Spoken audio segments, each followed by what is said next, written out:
Oh, okay. Good afternoon, Crystal. How are you? I'm well, and yourself? I'm good. We had some technical difficulties here, so I'm hoping we can reach everybody. But other than that, how was your fourth? Um, Quiet. I just started this camp. Well, actually, didn't just start. But this is the third week, and so that required a lot of early morning, like 5 o'clock in the morning, get ups, Oh my! and um, and working to 2 o'clock, teaching the whole entire time. So Wow. I was pretty exhausted, I and guess with so. that, I Did you did mostly see? sleeping. Huh? Did you see fireworks? They were going on out there, but I really wasn't paying much attention to it. I wasn't really into the whole 250-year celebration of the Declaration of Independence. It had Mm, nothing to do with me. I see. I see. and Well, there's a so, lot of people that feel that way. so I had some interesting feelings about it. So what I did was I celebrated the people that worked to build this country, and I celebrated and honored the military that protected this country.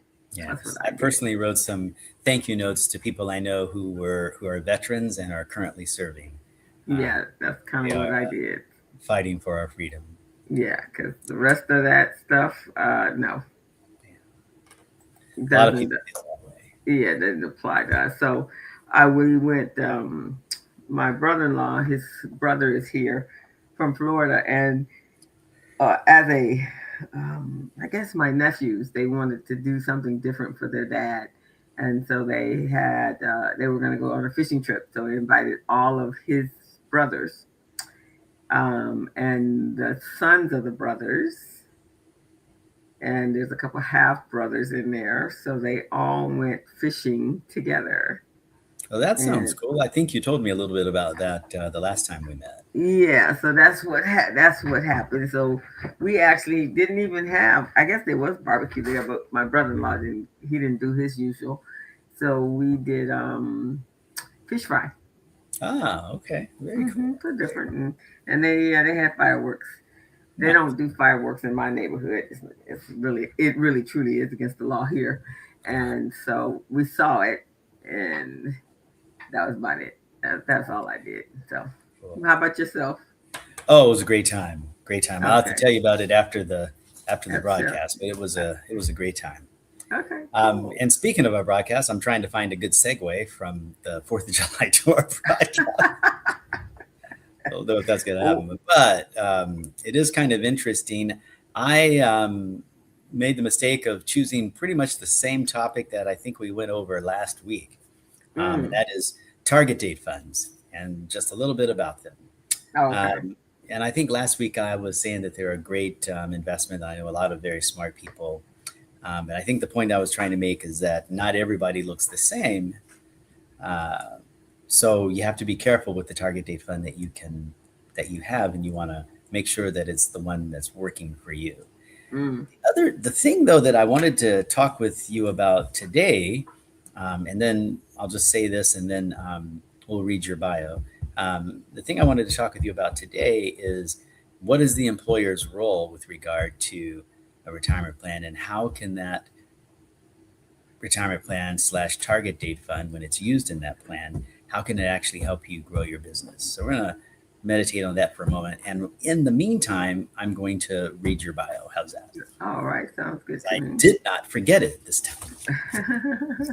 Hello, everyone. Thank you for joining my friend and colleague Crystal and I. You are on the show or watching the show on the patio with Crystal and Jevon. And we're going to talk a little bit about Crystal here for the next few seconds. Crystal is a business coach and consultant. She's the CEO of Mitchell Business Solutions, co director of Recycling Black Dollars. She's also the co host of The Business Zone. That's another weekly online radio show.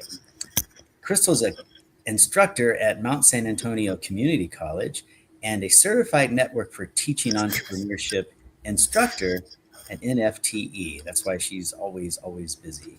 And last but not least, Crystal is a QuickBooks Pro Advisor financial strategist. Hey, Crystal, how's it Hello, going? everyone.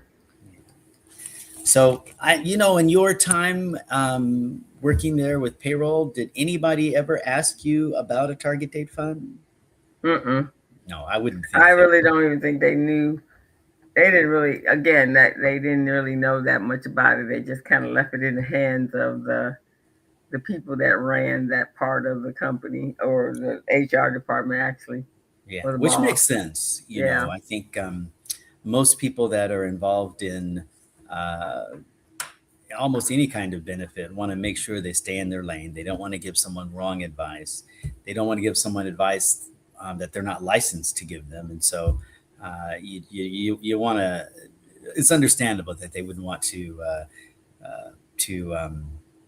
start talking about things that are about health and finance, especially in a public organization, a public setting. Right. But that's why folks have folks like myself and yourself here in shows like this to help people with those. And I want to start off saying that, and I believe I said this the last time we met, that I think target date funds are great. However, this is an opportunity for me to say that um, they aren't the end all be all. And I'll tell you why. Target date funds are about choosing investments that are going to be appropriate for an investor, depending on how old he is. But they Mm. only talk about investments. They don't talk about reaching your retirement goal. So if you want to break it down to a couple of parts with regard to uh, company sponsored retirement plan, one part is investing in the right investments that are appropriate for you. The other part is putting enough money in there so it's going to do what you want. Mm-hmm. So I know when you were at your firm before you started your own, I know you probably invested in the 401k plan. Did you Mm-hmm. ever have a chance to talk to someone about, okay, how much am I going to need to retire upon? Therefore, how much do I need to put away? Well, we kind of, I worked in a financial planning firm, so it was a product that we sold to other clients, and that kind of was our focus, right? So I guess I was in a unique situation at that particular company anyway, where we were actually selling it just like you do. Yeah. There was someone there that was the retirement specialist, and then we were selling it to our clients along with the whole benefits package with the life insurance and health insurance and so forth. So it kind of went along with the whole package of it. So we kind of knew, um, and I don't know, the financial planners think that way. Think in the Think way as of, far as retirement for themselves, because I don't even think they ever gonna retire. To be quite honest with you. yeah, yeah, it's often the case of the cobbler's kid's shoes, right? I mean, Right, exactly. Yeah. Um, I think many of them do. I think because they see the horror stories, right? Um, but the reality is, you know, their financial advisors like myself and planners are guilty of the same things that other folks are guilty of. That is, we think we can take care of this later, or we want to start now, but we don't have the money. We think we don't have the money, Mm. because we got to do that juggle between, are you going to give to the retirement plan? And some of us are thinking, health ain't all that good. So what am I saving for? And then, or am I going to have a future?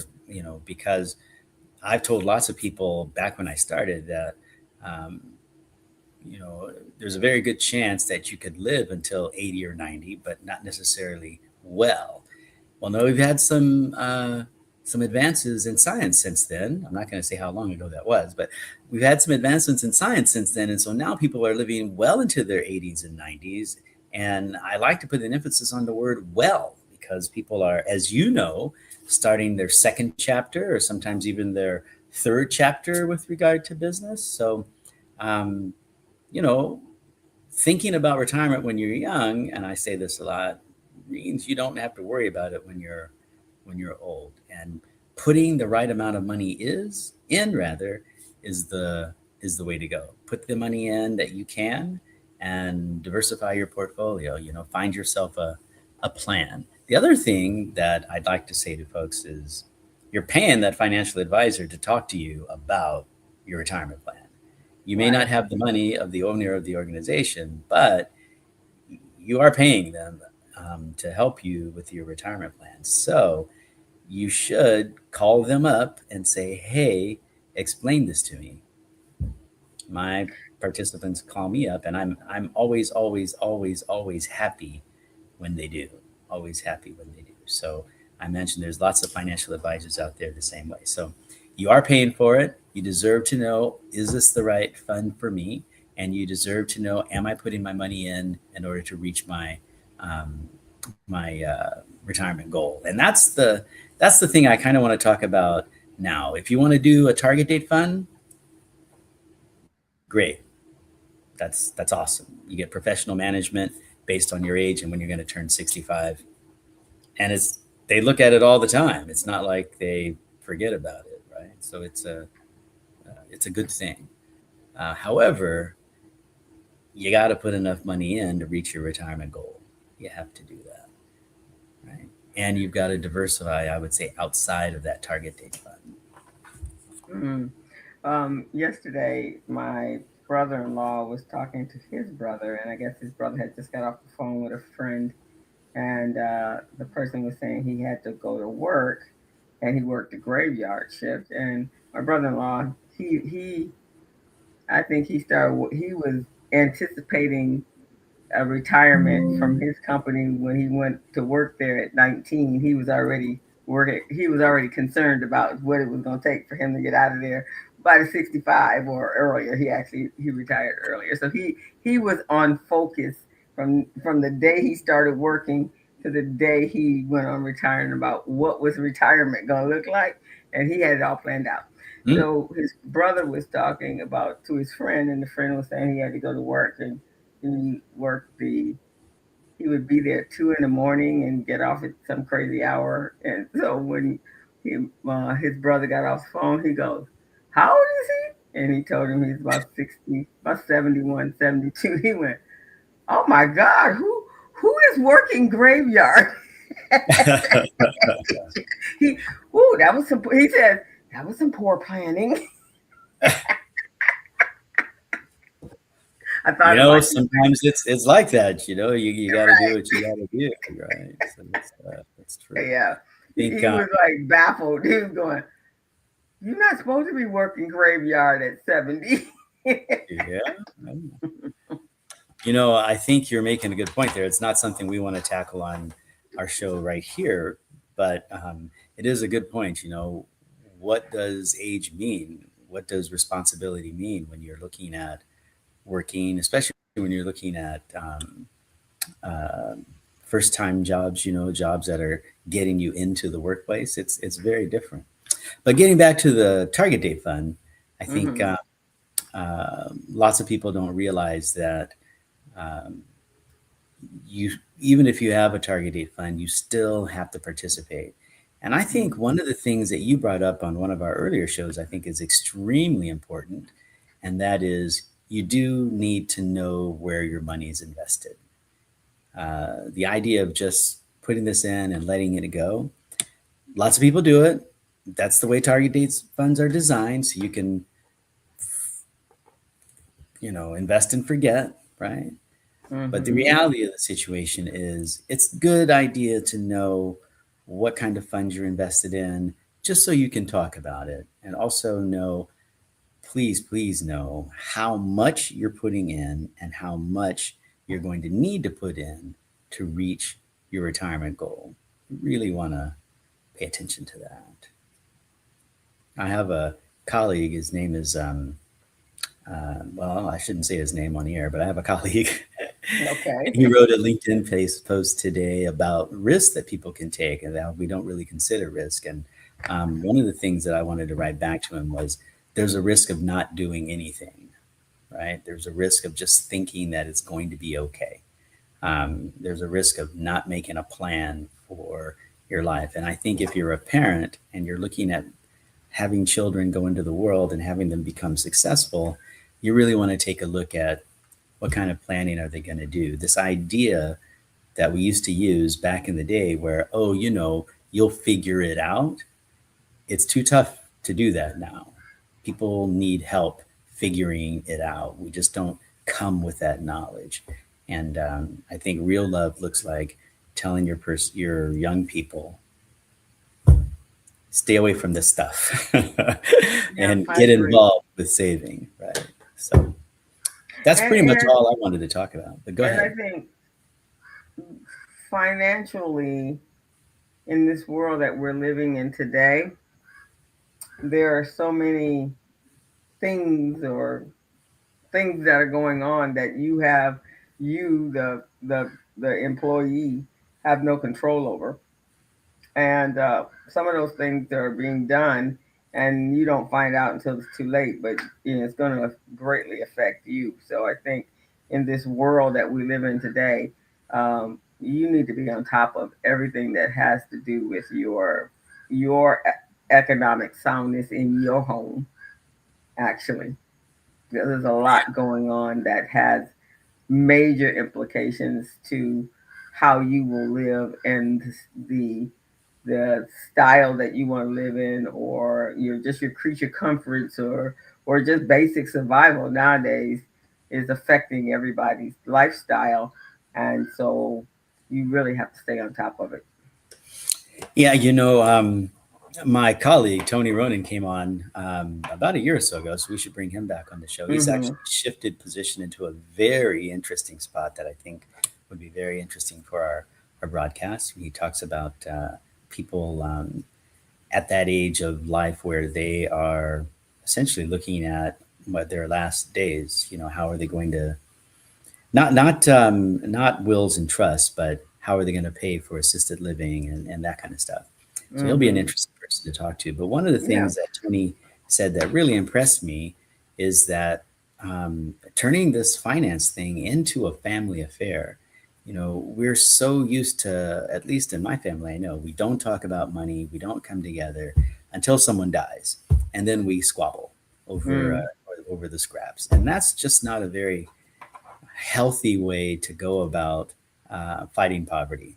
It's not a healthy way of going about maintaining that wealth in the family. So I think if I could, I would encourage everyone to, make finances, if you can, a family affair. You get those generations around, you get those siblings around, and let's talk about mom and dad and auntie and our uncle. Let's see what role are we going to play in their lives with regard to the money and the assets that the family has, and where are we going to go from here. If we're at this spot in our finances, and people are going lots of different directions, and I definitely understand uh, the concept that I used to live by Mm. was you know better to rule in hell than serve in heaven. I get that. I've lived that Mm. at the other time, and I'm paying for it. And I pay for it. Yeah, So I think getting out of that mindset a little bit, out of that mindset a little bit when it comes to family finances is a good thing, I think. it is. Because I mean, if you don't have a conversation with mom and dad before it gets to that place, then the caring of them is going to come out your pocket, and Yeah. your pocket may not be able to handle all of the expenses that go along with the aging population, and especially if there's any illness Hmm. in place of it. So, yeah, it's a difficult conversation, but those difficult conversations have to be had. They do. And I don't think it has to be difficult. If we start early, we can make a decision. We can put a stake in the ground that says this is not going to be a difficult situation. We're all here. We're all human. Let's just work together. And as I'm talking with you about this, I'm remembering rather that term we call the sandwich generation. I don't know if we Hmm. talked about right that where you have the person who is just about, well, let's put it, let's just get right down to it. They are at that point in their career where they're making pretty much some of the best money they've ever made. And Hmm. of course, that comes with experience and age. And generally, comes with responsibilities. And so at that point, they're sometimes in their 40s, their 50s, perhaps. They still have parents who are getting up there and who are going to start needing some help. And yet they still have children that need to save for college or save for Mm-hmm. grade school or do all kinds of really cool stuff. And so once again, they may rely upon that target date fund to get them to get them the right investment that they need to reach the retirement goal. But because they've got all these conflicting things going on, people that need Mm-hmm. help, there's no money.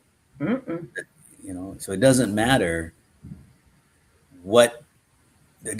what investment option you choose if you're not putting away enough money to reach your retirement goal. Right. Just hoping that it's just going to be there. Hope is not a strategy. That's not the way this world works. So uh, I'm sure I'm going to get some cards and letters now. I would say, but I think it is really important for people to know what their family finances are and to know how to get somebody some help. I used to work at a financial services office. I was on the phone and I would tell people, mostly women, I would say, look, if your husband should happen to pass away, you don't want to call me up for answers, right? You don't know me, you've never met me. I'm just some person on the phone. I have no regard for what's going on with your family and the affairs that are happening. You really want to call a trusted person, a trusted individual that you've known, that you can relate to, that can understand what's going on with your life. And so Mm-hmm. um, while your spouse, be it husband or wife or whichever, while your spouse is making those decisions about investments and about insurance and about things that are going to take care of you once they happen to pass away, get involved a little in that conversation. Know where the accounts are. Have the book, as my dad calls it. Have the Yep. book that has the names and places and account numbers and things like that. And if you happen to be that person that is taking care of that, pull your spouse or your loved one or whoever it is, pull them aside and have that conversation from time to time. Because the last thing in the world that you want to do is make sure that that person is well taken care of and they don't know it. And because they don't know it, they end up making some bad decisions. That Exactly. I agree. So that's my 2 cents and I'm sticking to it. All righty.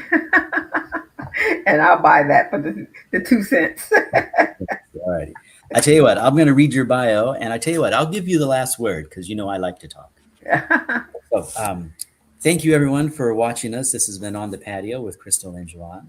Crystal is a business coach and consultant. She's the CEO of Mitchell Business Solutions, co-director of Recycling Black Dollars, co-host of The Business Zone with Crystal and Gilbert. That's another weekly online radio show that keeps Crystal from sleeping. I don't know how she does it. Mm-hmm. Um, and she's an instructor at Mount San Antonio Community College. She's a certified network for teaching entrepreneurship instructor and a QuickBooks Pro Advisor financial strategist. We've been talking today about target date funds, but more importantly about saving enough to reach your retirement goal and knowing what that is. And so I'm going to let Crystal get the last word. Okay, so again, as I was saying just earlier, this is just a time that we need to stay on top of our finances and know where every dime and every penny, and to be really clear about how you want to live life after work, and that you're able to maintain the same lifestyle that you have had while you were working, or if you want your second act, but whatever it is, you need to be secure that you have what you need, because we are living much longer today, and so you don't want to struggle. I definitely don't want to struggle. I struggled on the front end. I want to coast out on the back end. That's how I feel about it. I want to be on the coaster. Well said. Well said. Well said, Crystal. As always, you are spot on. And I just want to thank everyone for tuning in and watching us this week. We're going to make some changes to our broadcast for next week. I didn't even tell Crystal about it. Surprise! We're going to make some changes. Okay. But I think you'll still recognize it. It'll still be conversations on the patio. It'll still be the two of us. So have a great weekend. We'll talk to you all later. Bye All bye. right. Bye bye, everyone. Have a great weekend.